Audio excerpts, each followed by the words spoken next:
systems. They are the explanation for the extraordinary powers and abilities for each character in a given story. They define the level of power that characters can have, and they set the parameters that each character must follow. For the past decade, many systems of power have existed that revolutionized the shonen genre. Today we will look at the top 5 anime power systems in recent memory. Please be sure to like and subscribe. Today we'll be focusing on unique differences between these systems of power. So that's what will make the list on this video. Starting this list at number 5 is Mob Psycho 100. To be a part of this power system, you must have awoken as an Esper, and once you've awoken, your abilities will be manifested through your mind, and this will be most likely telekinesis to start off the psychic journey.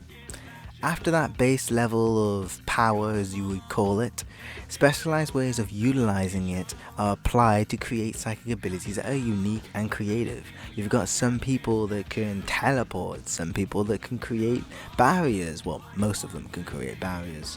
Although, it's very interesting because the powers always have a very good link to how they feel. If they feel powerless, they'll usually use their ability to fill that gap inside their life, which makes them feel powerless. The best part about this power system is that it can produce unique and interesting powers. The scaling may be subjective, but similar to Hunter x Hunter, the amount of ability that you have or talent you have determines just what you can do, and this is not a physical quirk. Coming in the list at number 4 is Demon Slayer. Demon Slayer's magic system is very simple. You learn a breathing style which increases your lung capacity, and in turn that increases your physical abilities as a Demon Slayer. The breathing styles that are taught to you usually originate from the 4 original elements, but they tend to branch out from those elements into other techniques, kind of like mist and thunder. This means that there's a lot of creativity into what the techniques can do. For instance, mist can disguise your attacks, whilst water techniques are based around versatility and adaptability, which is similar to the idea of water. This power system is so creative and innovative that it creates these extra techniques that you learn just by how much that you can do. Because when you're faced against demons have their own little bit of creativity and spin that they add to the attacks that they can perform on a Demon Slayer, whilst a Demon Slayer only really has 10 or 11 attacks, 11 being their ultimate one. This is such a power system that when you have these techniques at their disposal, it's really interesting to see how they're going to apply them. We saw this for the first 11 episodes of Demon Slayer with Tanjiro, and even better with Rengoku.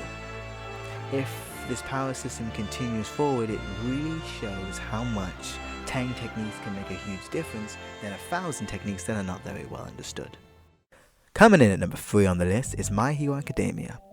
A quirk is a superhuman ability that a person can possess that is inherited from their parents, but of course this comes from that huge quirk manifesting time in the My Hero Academia world.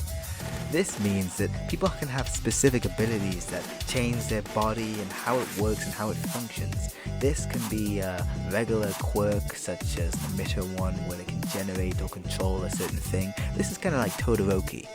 However, there are more kinds that are in this world. You've got people that can use transformation quirks where they can temporarily alter their body. There's also mutation quirks, and with these mutation quirks, it's normally this permanent part of their body which is an extension of them, such as Dark Shadow or the guy with the extra arms. It can be really tropey sometimes in My Academia with its power system. However, the power ceiling that it have separates it from those shonen trash. This is the 3rd place list holder because unlike Demon Slayer, solutions are dependent on applying their quirks, turning defense into attack, and most of all, the variety in their power system creates moments where characters have to be creative with the tools that they have at their disposal. There's no free points here. Each one of these powers inside their world has to be applied creatively in order to win any situation. Hell, even if I'm not sure, Mineta has a very creative way of using his power inside those bad situations. Coming in at number 2 on this list is Mushoku Tensei. The magic system in Mushoku Tensei is that of a regular fantasy world that is found in most isekai for the past decade. Although there's a clear difference here in the level of understanding and detail that is portrayed in the show.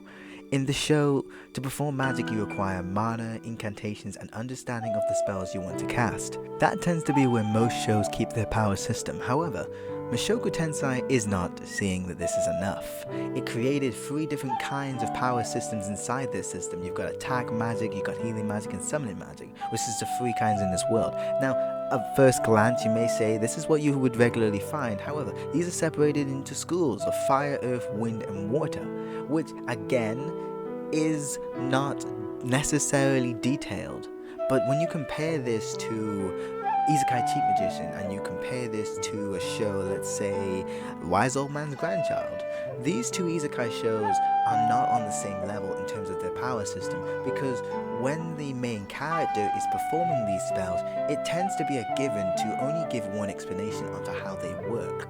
With Mushoku Tensei's power system, every single time that they have a new power or something that exists in this world, it's never always a given for our main character to understand it, but rather he can only sympathize with it. It's all about understanding in this power system, and thus, only the things that you understand can you really move forward with. For instance, if you are healing, well, let's say you use healing magic in this world.